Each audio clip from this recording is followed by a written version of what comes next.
I think the president was within his legal rights to have fired Archibald Cox.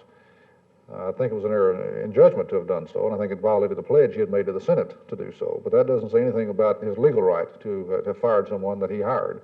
I absolutely deplore the president's action in discharging Prosecutor Cox, because I felt, and most of the people in my district felt, that that man was our DA, that he was not reporting to the president, nor was he reporting to the Justice Department.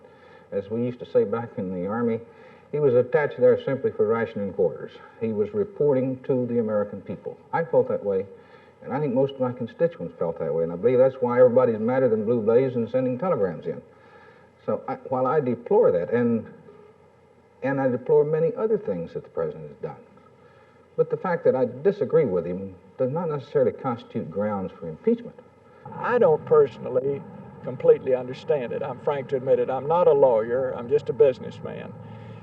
But I heard Richardson today, and Richardson said that President Nixon has not refused any court order. I don't think everyone quite understands that. He has not come out against any order that's ever been issued by the court. The court had ruled in opposition to the president's position on this, and had ordered him to release the tapes as evidence, and he had refused to comply with that order. And I think that's what, at least that was my major concern. I don't think we're setting any precedents here that bind us in any future cases. Under normal circumstances, the doctrine of executive privilege, the principle of confidentiality would reign supreme in my mind. But I think we had an overriding matter here. This whole Watergate case has cast a cloud over the institution of the presidency. It's compromised President Nixon's ability to lead the Congress, to lead the country, and I think there was a compelling political reason to release those tapes.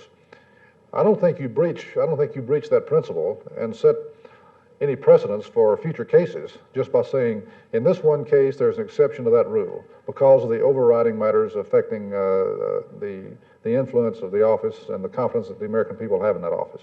He's entitled to the same rights as a robber, a rapist, or anyone else. And I'm simply saying, let's investigate and find out whether or not there are substantial grounds to bring an impeachment action. If there are, I will be the first one to sign it, I'll tell you. Jerry Ford's confirmation, given the circumstances, is a very important thing that we deal with now, I think. And I hope that this will not affect it in any way, and I don't think it will. I think most members, with the exception of a shrill few, will take that attitude toward it. I hope it'll have nothing to do with the confirmation of Gerald Ford, because that is an issue on its own and should be treated as such. I don't see a tie-in between the two, and I don't really think there should be a tie-in between the two. So I think we're going to see it expedite the Gerald Ford appointment, because there isn't any question about his qualifications and that his ability and everything else. And the Democrats, in all fairness, said they would move it in 2 weeks, and I think they're going to expedite it.